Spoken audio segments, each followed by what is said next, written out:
Hello, my name is EDU316. This is my assessment for EDU316. So the focus of this assessment is that we are looking at creating teaching processes and structures in supporting a student with an intellectual disability. So the intellectual disability I've chose to focus on today is Down syndrome. The main way that we're going to be supporting the student is by utilising universal design for learning. We'll also be looking at incorporating meaningful ICT, collaboration with professional and parents, teaching strategies, and what meaningful research is gone into actually supporting students in a schooling capacity with Down syndrome. So first of all, what is Down syndrome? So Down syndrome, by definition, is a genetic disorder caused by the presence of an extra chromosome. Occurs at birth. Key characteristics: cognitively is an intellectual disability, affected learning and memory, which usually ties in with executive functions, and physical hypotopia, heightened health issues, and distinctive facial features.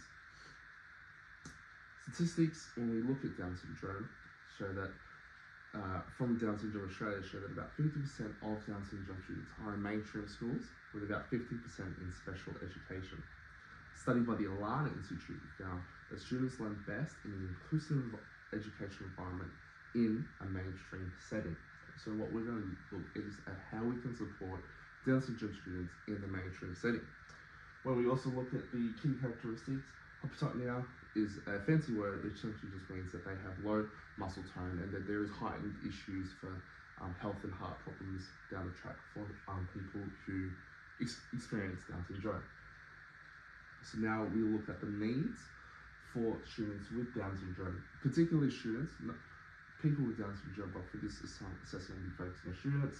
So educational, there's extended support and learning time is some of the needs that are required for students. Physical, there needs to be adaptations for fine motor skills, this is where ICT can come in, and there needs to be access to therapy, this is where an OT or a speech therapist can come in and help. And social and emotional, there needs to be an encouragement to participate, support in building self-esteem, and as well as building resilience.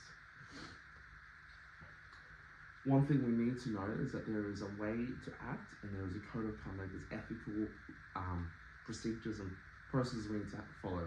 So there's 5 really important ones that I want to highlight. So first of all, we have the Disability Discrimination Act, established in 1992. So the purpose of this is it prohibits discrimination against individuals with disabilities in education, employment, access to services. The application in this setting is that schools must provide reasonable adjustments for students with disabilities, ensuring equal access to education without disclosing unnecessary personal information. So there's actually a legal mandate for teachers to make the effort to go above and beyond for students with Down syndrome. The Australian Privacy Principles, established in 1988, the purpose is that governs the handling of personal information by organisations, including schools. That application, schools must protect the privacy of students, personal and sensitive information, only sharing it with authorised personnel who need it to fulfil their educational duties. So there's a duty of care that teachers have and they must take this seriously.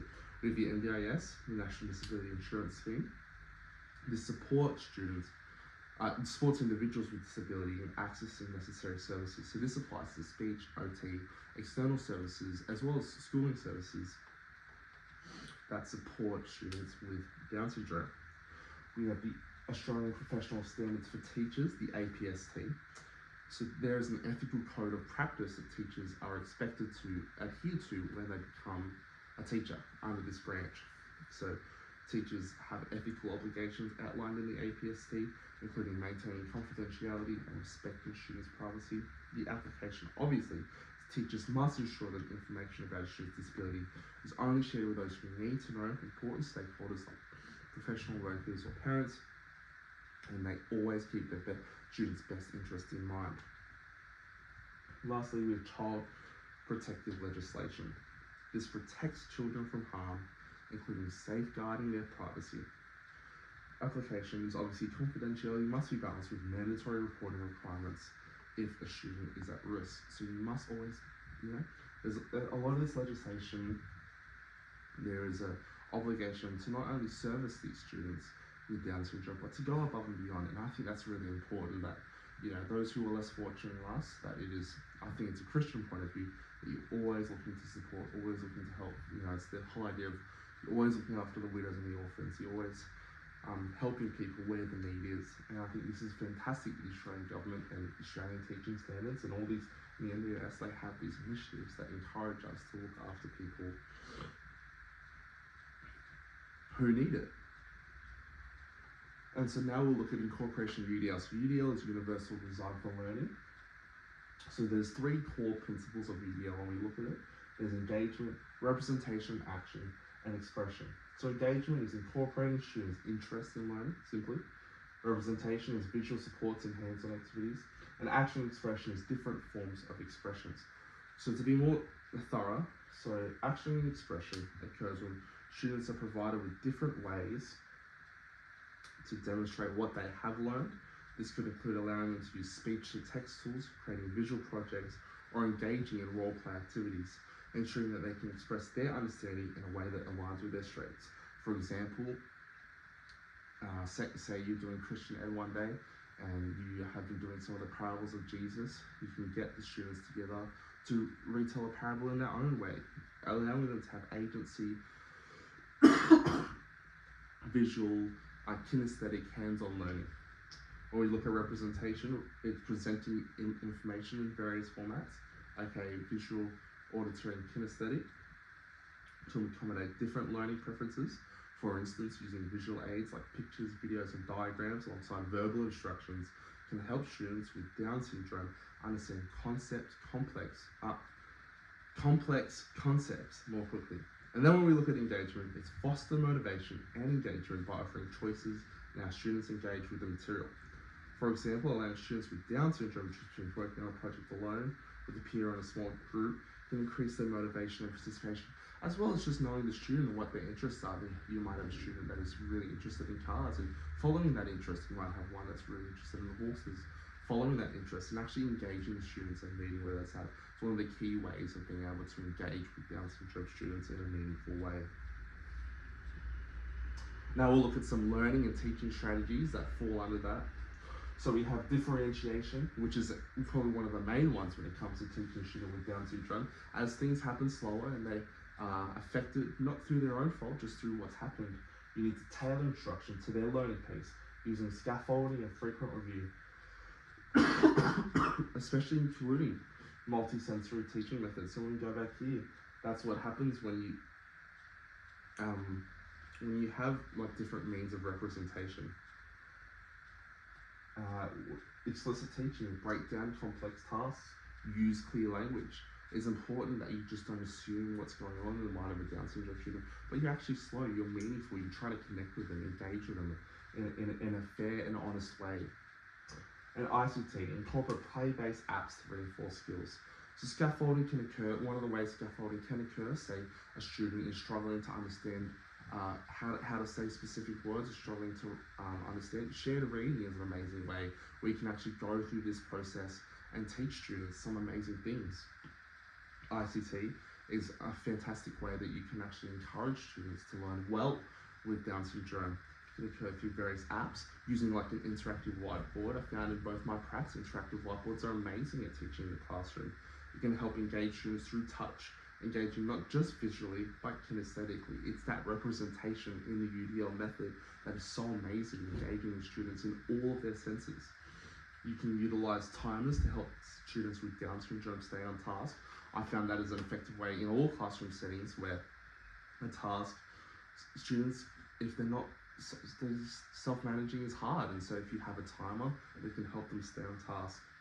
An app like Book Creator allows students to create digital stories, combining images, text, and audio. It's a great way of synthesizing their learning. This can be particularly engaging for students with Down syndrome, help them develop their literacy skills, and providing them with a sense of accomplishment when they have a story, when they want to draw, when they want to create characters, when they want to write sentences. You can all combine into these amazing projects through these fantastic apps like Book Creator. Classroom management strategies are also important. Routine is a killer. You need to establish a consistent routine with visual schedules, such as a timer, a calendar. This is what we'll be doing today. This is how long it will take. Use repetition and visual cues to help transitions, such as a timer that has a musical countdown.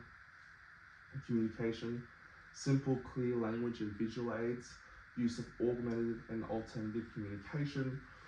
And engagement, positive reinforcement, group involvement, where you seat the student. If you have a Down syndrome student, maybe sit them closer to your desk, and so you're able to engage with them constantly. Don't necessarily have to disrupt the whole class, but you can just keep an eye on them. When we look at augmentative and alternative communication, that's just another way of using ICT. So that refers to methods and tools that help individuals with communication difficulties express themselves. And so when someone with Down syndrome, maybe you can use it to visual aids to tell them what to do, but when they don't know how to communicate how they're feeling, you can use this to great effect to help them be able to express themselves. So some simple examples are picture boards, communication books, sign language, high-tech tools. You can use speech-generating devices or communication apps and tablets.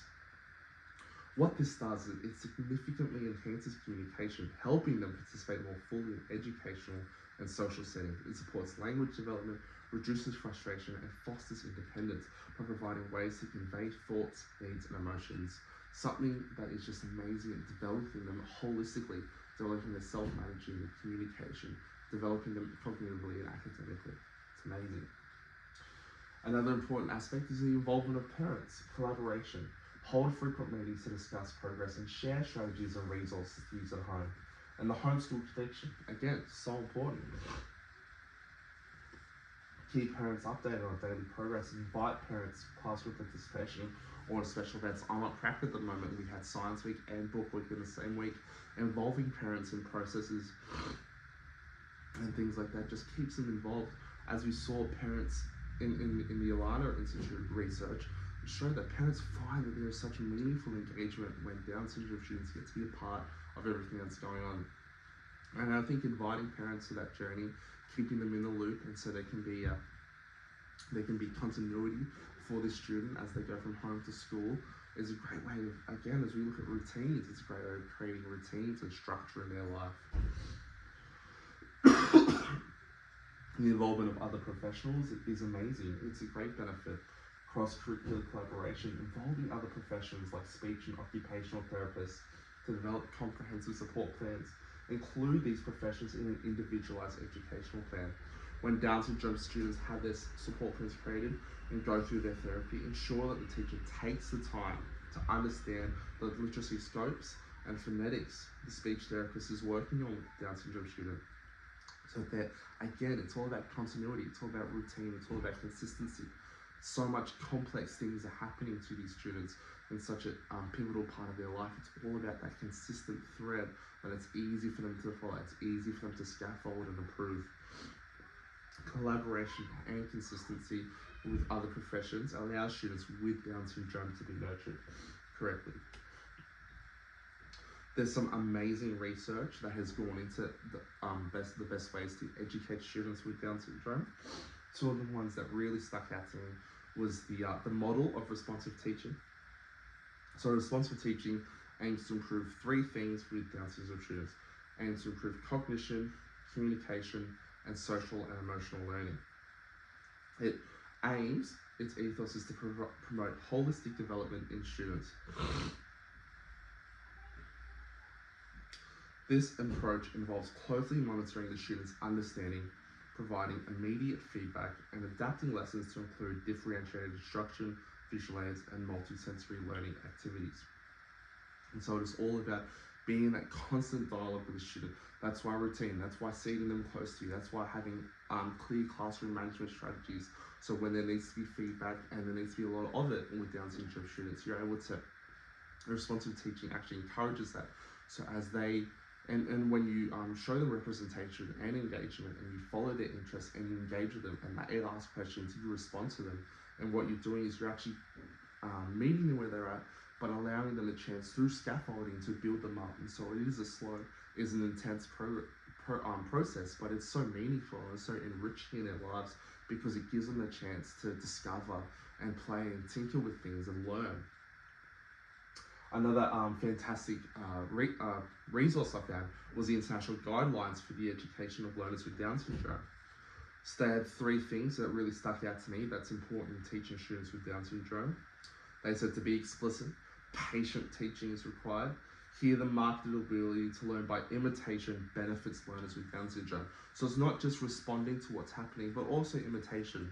Things like shared reading, things like copying your handwriting styles, them being able to visually see what's happening, not just be told and not just read, but also to see and get hands-on is a great way for Down syndrome students to learn. It's a super meaningful way, an opportunity for leadership and ownership.